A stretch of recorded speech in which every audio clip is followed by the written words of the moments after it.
starring Jack Benny, with Mary Livingston, Dennis Day, Rochester, yours truly, Don Wilson, and our guest conductor, Bob Crosby and his orchestra.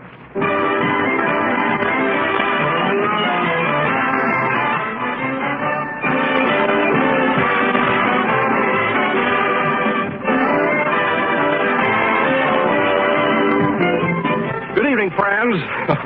Do you hear what I just called you? Yes, I said friends. But suppose you say friends, eh? How can I be friends with that guy? We haven't even met. Well, one definition of a friend is that someone is on the same side with you. Yes, sir, just look it up in the best dictionaries and say, you try one dish of toasted brown malty rich grape nuts flakes and you'll be on my side of the fence. Well, that's what grape nuts flakes does every time. Makes you a friend after one luscious bowlful. In fact, the sweet as a nut flavor of grape nuts flakes is a friend from way back, because it's the wide-awake, malty-rich flavor of grape nuts in exciting, toasted flake form. So make friends with Grape Nuts Flakes tomorrow morning, will you? Just ask for America's fastest-growing breakfast cereal, Grape Nuts Flakes, in the 12-ounce economy size package.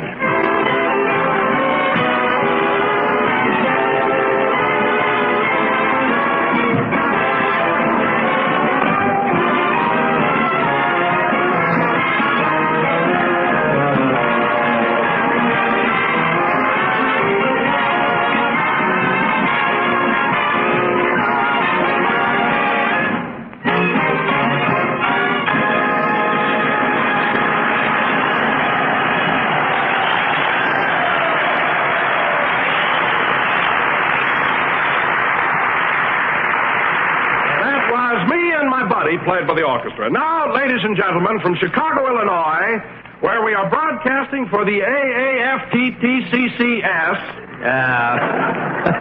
That stands for wait till I get this straight. That stands for the Army Air Forces Technical Training Command, Chicago Schools. We bring you our Master of Ceremonies, J.E.R.K. Benny.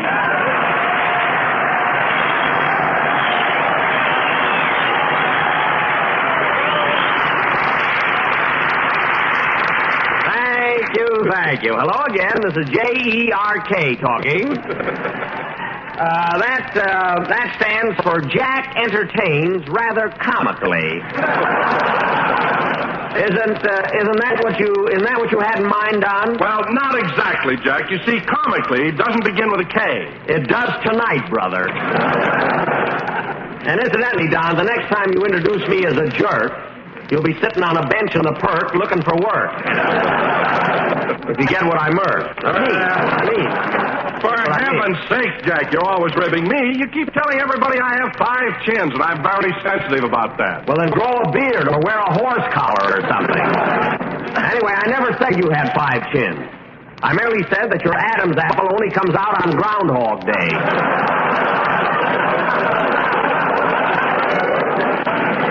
Anyway, Don, here we are in Chicago and broadcasting for all these boys who are studying to be Army Air Force technicians. I understand they teach soldiers here to become airplane mechanics, panel instrument mechanics, and meteorologists. Meteorologists? What does that mean, Jack? And a great majority of the boys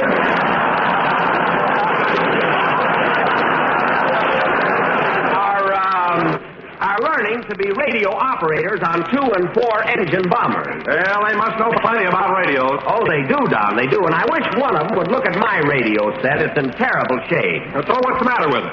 Well, every time I tune into Fred Allen's program, the aerial coils up and strikes at me like a rattlesnake.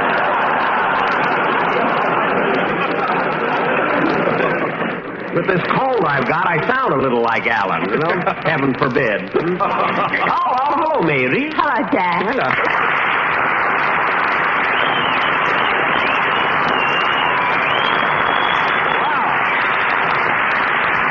Well, listen to that, Maisie. You got more applause than I did. Well, why not? I'm the only girl on the program. That isn't it, Mary. Let me tell you something. These fellas here are too busy with their training and their drilling and their studying to think about girls. Well, he's back to J.E.R.K. again. I mean it. All day long, these boys attend classes and take notes on military science and principles of electronics. And in the evening, if they happen to have any time off, they settle down with a good book.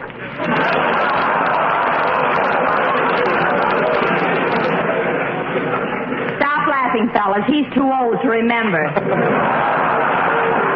I know what I'm talking about. Anyway, Mary, here we are back in the USA after a whirlwind trip through Canada. By the way, Mary, where are you staying here in Chicago? Oh, I've got a lovely suite at the Ambassador East. The Ambassador East. Very swank, very swank. Where are you, Don? I'm at the Blackstone Hotel, and I have a beautiful room overlooking Lake Michigan. The Blackstone. Well, very nice, very nice. Where are you stopping, Jack? Me? I'm at the Stockyards Plaza.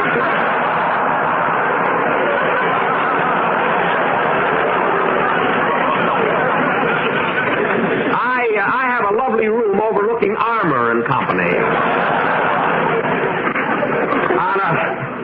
On a clear day, you can see meat.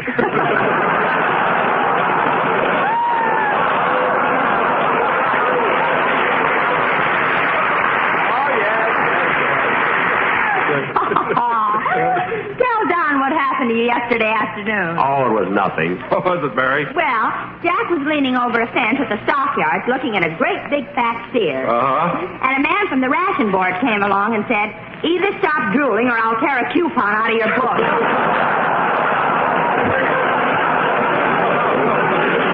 I fooled him, though. I went up to my room, peeked through the curtains, and drooled my head off. Well, hello, Dennis. Say, Mr. Benny, I'm boiling mad, and I'm going to quit. I said, hello, Dennis. Hello?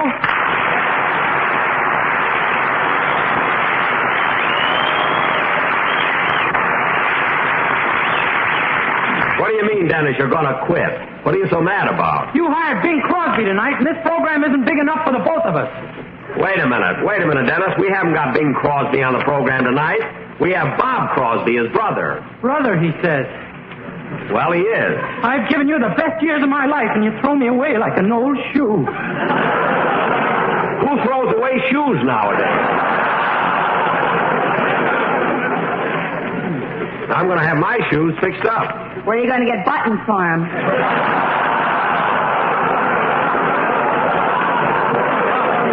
From Baton Rouge, Louisiana. I can go along with a gag.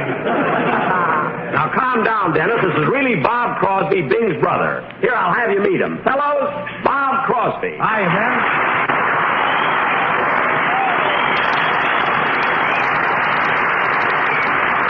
Well, Bob, we're certainly glad to have you with us. It's a real pleasure. Well, same here, Mr. Benny. Oh, let's not be formal. You can call me Jack. Well, thanks.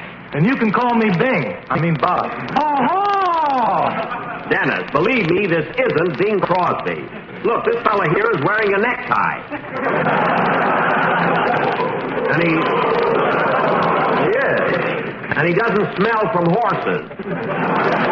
As I was saying, Bob, I'm glad to have you here. It was darn nice of you to come all the way from California just to be with us. Oh, don't mention it, Jack. You're my idea of a great comedian, a real performer, and a grand guy. And working with you makes this the happiest moment of my life. Well. Wow, listen to Crosby pour syrup on that old wheat cake. Mary, I'm not a wheat cake. Yeah, whoever saw a wheat cake with big blue eyes? Oh, shut up. You'll have to excuse her, Bob. Mary's always making remarks like that, huh? Oh, I think Mary is one of the cleverest and most brilliant performers in radio. And working with her makes this the happiest moment of my life. He's 100% baloney, but I'm human. He's a very fine gentleman. Well, let's have your song, Dennis. Let Crosby sing first, then I'll show him up. Dennis, this isn't... Dennis, look, this isn't Bing Crosby. Look, that's a plain blue shirt he's got on. No palm trees or anything. Now, believe me, he's not going to compete with you. Of course not, Dennis. Why, you're the finest young tenor in the country. And working with you makes this the happiest moment of my life. I know. There we go. All right, Dennis, let's have your song. That Crosby is really a sweet guy. I heard that song before sung by Dennis Day, and Dennis, that was very, very good. Thank you. Oh, say, Mr. Benny. Yes, kid. Well, I'll probably get slugged for this, but do you mind if I move out of the Stockyards Plaza? What for? What for, Dennis? We have a lovely room there. Yeah, but between the cows mooing and your snoring, I can't get a wink of sleep. Well, Dennis, if I snore, all you got to do is reach over and give me a nudge. I tried that last night and you kissed me.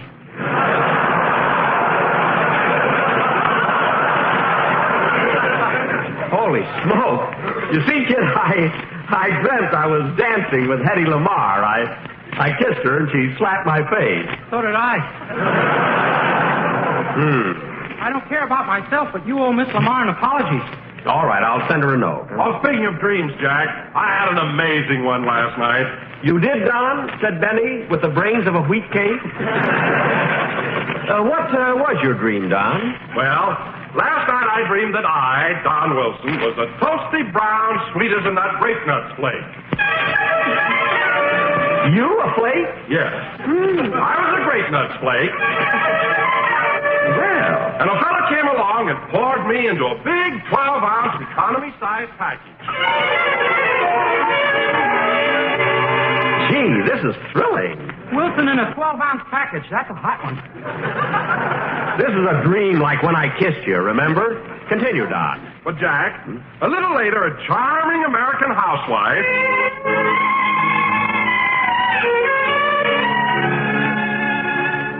came to a grocery store and bought the package I was in. Dennis, take your hand out of there. This is a dream. Go ahead, Don. And you should have seen the look of delight on her husband's face the next morning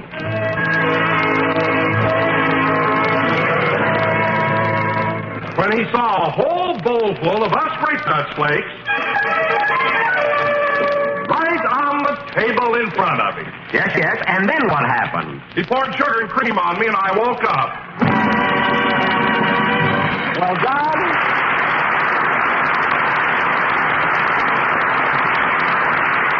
that was certainly a wonderful dream. It certainly was, Mr. Wilson. And being associated with a man who can dream he was a grape nut flake makes this the happiest moment of my life.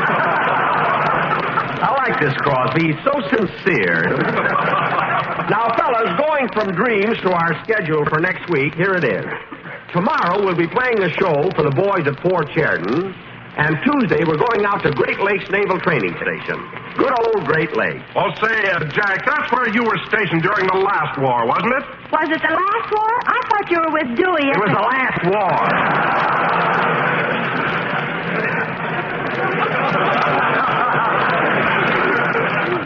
I was with Dewey Schwartz, a friend of mine.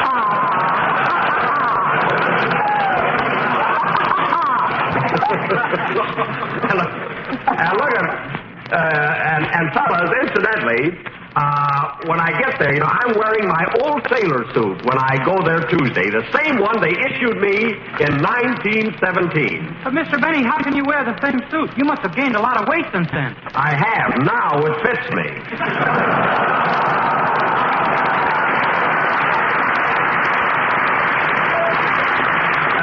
Speaking of my sailor suit, I had the strangest experience this morning. Almost unbelievable. What was it, Jack? Well, I put my uniform on, and as I was adjusting the necktie, a moth stuck his head out of the breast pocket and said, "They got you again, eh, bud?" It was the freshest moth I've ever met. You know, Mr. Benny, somehow I can't picture you as a sailor. Well, I was, Dennis.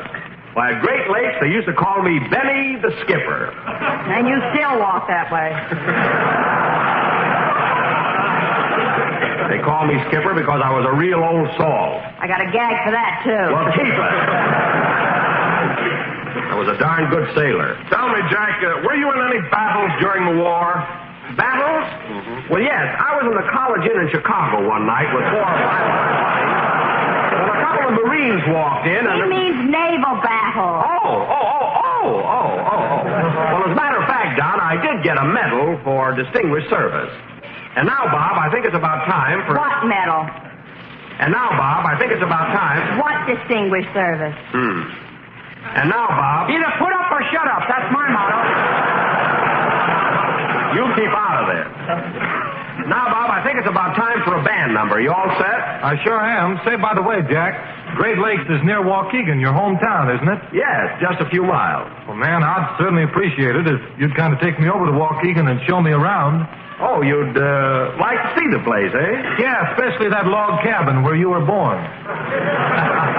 Well, it wasn't exactly a log cabin, Bob. As a matter of fact, the house I was born in was torn down not long ago. There's just a vacant lot there now. You mean to say that they didn't even put up a monument in your honor? No, nothing at all. Well, that's a crime. There should be a monument there, and I'm going to take up a collection to see that it's erected. Oh, no, Bob. I don't want anything like that. You deserve it. Now, who'll be the first to contribute $10?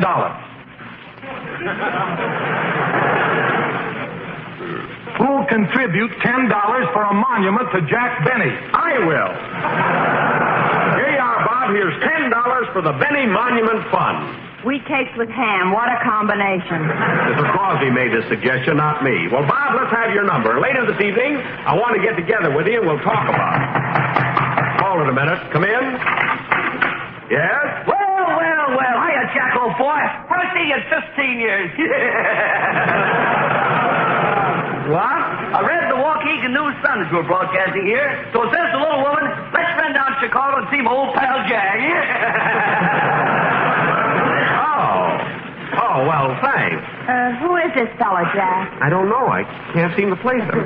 Well, how are things with you, pal? How's everything in Waukegan? Oh, swell.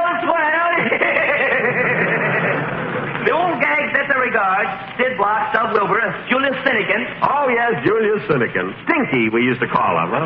Stinky was you. Oh, yeah.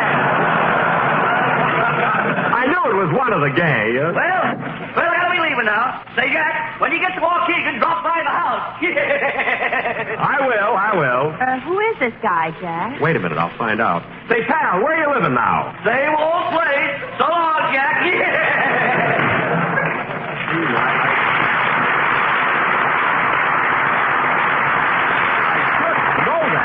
Well, go ahead and play, Bob. I wonder if it's Ollie Eimerman. No, I know him. Played by Bob Crosby and his orchestra, and Bob, that was wonderful. Thanks, Jack. Say, Bob, I was thinking of that idea of yours about erecting something on the site where I was born. Do you think it ought to be a monument or a statue? Well, it would be pretty hard to get a statue for $10. Oh, that $10 I contributed was only the beginning of the fund. There'll be many more donations. Eh, Mary? Hey, Don? Get to me before I scream. Dennis, give Mr. Crosby $10 voluntarily. Now, how about you, Don? Oh, I'd love to contribute, Jack, but unfortunately I left my money in my other pants. Mary? Me too.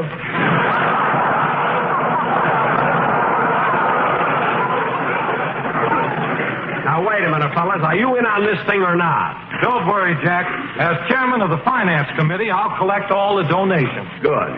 Jesus, sweet fella. I hope he doesn't take it on the lam with all the money. What's that, Jack? I said you're a lamb to be collecting all this money. Well, so much for the financial end of it. Now, fellas, come in. Oh, it's you. Say, Jack, old fella, I hate to bother you again, but I had to bring the wife in to see you. Your wife? Yeah. Say hello to Maggie. Oh, hello, Maggie. Hello, Stinky. Well, glad to see you again, Maggie. Who is she, Jack? That's the fella's wife. But who is he? I don't know. I'm trying to find out. Say, pal, when I get to Waukegan, I'd like to give you folks a ring. What's your number? It's right in the phone book. So long, Jack. His face was so familiar, and yet I can't place him. His wife knew me, too. She called me Stinky. Oh, well, it'll come to me. Now, getting back to my monument, fellas. Now, who can that be? Hello? Hello, Mr. Benny, this is Roger.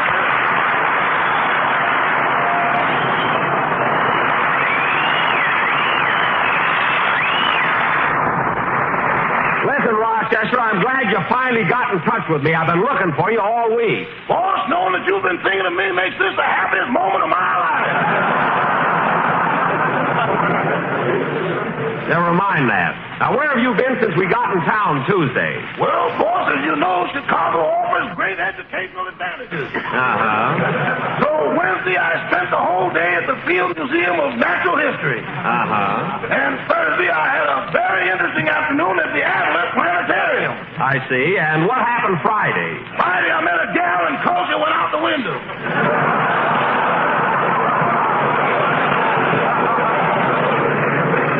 Another girl. You're always finding a new girl. Well, this is the real thing, boss. I'm in love.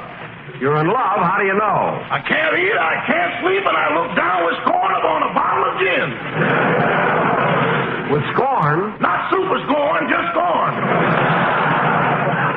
I know what you mean. Now, Rochester, you don't want to just rush into marriage until you know something about this girl. Has she got money? I think so. I can't find my wallet.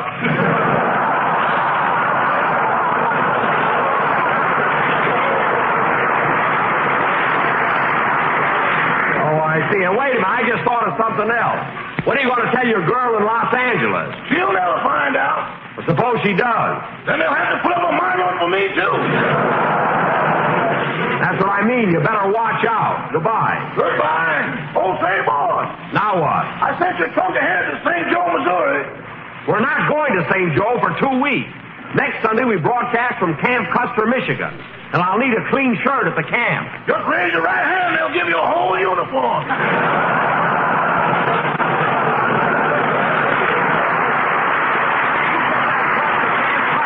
Goodbye. Now, that Rochester, he can't get anything straight. Now, what if he's really in love? I wonder who that couple from Waukegan were. I wonder if Crosby run away with that money. Oh, well, tune in next week, folks, and find out.